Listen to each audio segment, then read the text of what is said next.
نورو سیلګریزو مقاماتو پر رنګ سوات سیلګریز سیمو ته پتلو هم پابندي لګول شوې ده او د اختر په دویمه ورځ سوات تلونکي سیلګري په چک پوسټونو واپس کولی شي.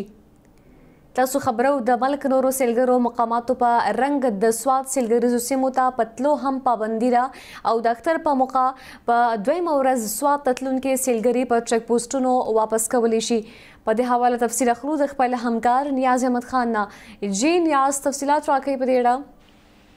جی نور بالکل څنګه چې وړاندې نه اعلان شو چې په دې اختر په موقع باندې به د کرونا وایرس د وجې نه د سوات سیلګریزې سیمې چې دې ته به هر کال د اختر په موقع په لکونو سیلانیان راتل، هغه موټر سایکلو به په ګاډو کې به مختلفو ذریعې به استعمالولې، په هغوی پابندي ده. خو د دې باوجود بیا هم چې د بعضې خلکو کوشش کړی، هڅه کړې ده هغوی چې د یا په چیک پوسټ حالت کې د وړاندې نه چې د په موټروی باندې او په جي ټي روډ باندې چې سوات ته کومې لارې راځي،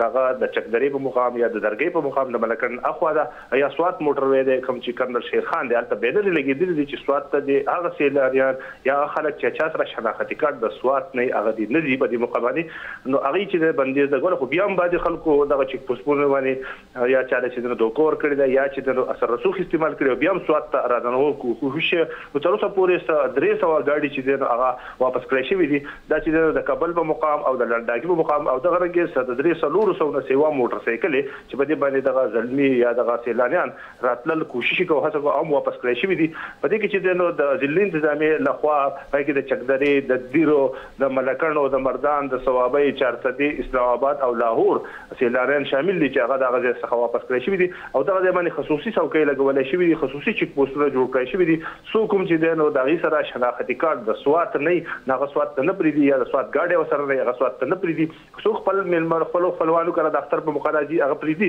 خو چې څوک هم سیلانیان دي هغه نه پرېږدي او دا لړۍ ښه په سختۍ سره روانه ده. په دې کې چې د وي وي آی پي و چې هغه هم واپس کړی شوي دي چې هغوی سره کارډونه سرکاري یا نور هغه هم واپس کړی شوي دي. او په دې لړ کې چې دی نو ډیپټي کمشنر د سوات او جنید خان هغه ویلي چې سختۍ سره پولیسو ته دا هدایت ورکړی شوي دي چې څوک هم دننه نه راپرېږدي، که کوم چیک پوسټ باندې څوک را دننه شو نو هغه چیک پوسټ افسران به د هغې ذمهواري، پولیس به د هغې ذمهواري، هغوی به کور ته ځي. نو دغه لړۍ روانه ده او تر اوسه پورې سوات ته چې دی د مېلمنو هغه راتګ چې دی هغه تقریبا